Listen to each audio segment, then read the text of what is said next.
നമസ്കാരം. തിരുവനന്തപുരം കോർപ്പറേഷൻ്റെ പുതിയ ഭരണസമിതി അടുത്ത 5 വർഷത്തേക്ക് ഉള്ള വികസന നയരേഖ ഇന്ന് പ്രഖ്യാപിച്ചു. മാധ്യമങ്ങൾക്കടക്കം അതിൻ്റെ സോഫ്റ്റ് കോപ്പികൾ ലഭ്യമായി. ഇന്ന് പൊതുജനങ്ങൾക്ക് അത് ലഭ്യമാണ്.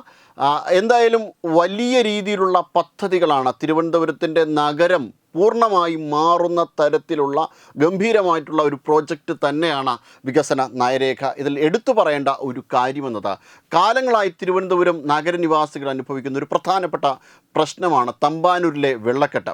മഴ മാനത്ത് കണ്ടാൽ ഉടനെ തമ്പാനൂരിൽ വലിയ രീതിയിലുള്ള വെള്ളക്കെട്ടുകൾ രൂപപ്പെടും. വാസ്തവത്തിൽ സംഭവിച്ചത് ആമയിഴഞ്ചാൻ തോട്ടിൻ്റെ സ്വാഭാവികമായ ഒഴുക്കിനെ തടസ്സപ്പെടുത്തിക്കൊണ്ട് അവിടെ വന്ന നിർമ്മാണ പ്രവർത്തനങ്ങളാണ്. ചില പ്രമുഖ മാധ്യമ സ്ഥാപനങ്ങൾക്ക് അടക്കം ഇതിൻ്റെ പിന്നിൽ പ്രവർത്തിക്കുന്നുണ്ട്. അതുമാത്രമല്ല, പാർവതി പുത്തനാറിൽ അടക്കം ഡ്രെയിനേജുകൾ, സ്ഥാപനങ്ങളുടെയും വീടുകളുടെയും ഡ്രെയിനേജുകൾ തുറന്നു വിടുന്ന ഒരു രീതി തന്നെയുണ്ട്. ഇത് വലിയ രീതിയിലുള്ള ശുചീകരണ പ്രശ്നമാണ് നഗരത്തിൽ ഉണ്ടാക്കിയിരിക്കുന്നത്. അതിലടക്കം വളരെ സമഗ്രവും കൃത്യവുമായിട്ടുള്ള രേഖ, വികസന രേഖയുമായി ബന്ധപ്പെട്ട് വളരെ കൃത്യമായിട്ടുള്ള നടപടികൾ അതിനകത്ത് പറഞ്ഞിട്ടുണ്ട്. കൃത്യമായ രീതിയിലുള്ള നടപടികൾ, കുറ്റക്കാർക്കെതിരെ നടപടികൾ സ്വീകരിക്കും.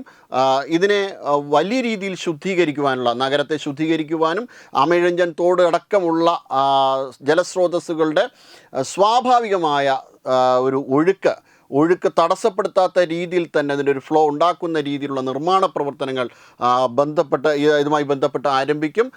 അതോടൊപ്പം തന്നെ ഇത്തരത്തിലുള്ള നിയമലംഘനങ്ങൾ നടത്തിയ സ്ഥാപനങ്ങൾക്കെതിരെ ശക്തമായിട്ടുള്ള രീതിയിലുള്ള നിയമ നടപടികൾ സ്വീകരിക്കും എന്ന ഉറപ്പാണ് ഇപ്പോൾ വികസന നയരേഖയിലൂടെയും മേയറിൻ്റെ ഒരു ഉറപ്പായി ഇപ്പോൾ നമുക്ക് മുന്നിലേക്ക് വരുന്നത്. എന്തായാലും വലിയ രീതിയിലുള്ള മാറ്റമാണ് അടുത്ത 5 വർഷം തിരുവനന്തപുരത്ത് ഉണ്ടാകാൻ പോകുന്നത് എന്ന ഒരു ഉറപ്പാണ് നമുക്ക് ലഭിക്കുന്നത്. സാറ്റലൈറ്റ് മാപ്പിംഗിൽ ഇതെല്ലാം വരും. ആരൊക്കെയാണ് എവിടെയാണ് വെള്ളത്തിന് വേണ്ടി സ്വീകരിച്ചിരിക്കുന്നത്, ആരൊക്കെയാവാൻ നിഷേധിക്കാൻ സാധിക്കില്ല. ഇപ്പോൾ വന്നിട്ട് ചില ആൾക്കാരോട് ഞങ്ങൾ തുറന്നിട്ട് ഞങ്ങൾക്ക് സെപ്റ്റിക് ടാങ്ക് ഉണ്ടെന്ന് പറയും. പക്ഷേ അവരുടെ പൈപ്പ് ഈ ശാസ്ത്രീയ നിരീക്ഷണം വഴി അവരുടെ പൈപ്പ് ഏത് ആറ്റിലേക്കാണ് പോയിരിക്കുന്നത് നമുക്ക് കാണിച്ചു കൊടുക്കാൻ സാധിക്കും. ഉണ്ടായിട്ടുണ്ടോ? അത് അങ്ങനെയുള്ള വിവരങ്ങളുണ്ട്. ചില സമയത്തിരുന്ന ഉദ്യോഗസ്ഥന്മാർ അങ്ങനെയുള്ള കാര്യങ്ങൾ കൂട്ടുന്നു എന്നുള്ള വിവരങ്ങളുണ്ട്. നോക്കാം, എന്താ ചെയ്യാൻ പറ്റും നോക്കാം. ഈ വിഷയം ശ്രദ്ധയിലുണ്ട്. Web desk Tatwamayi news.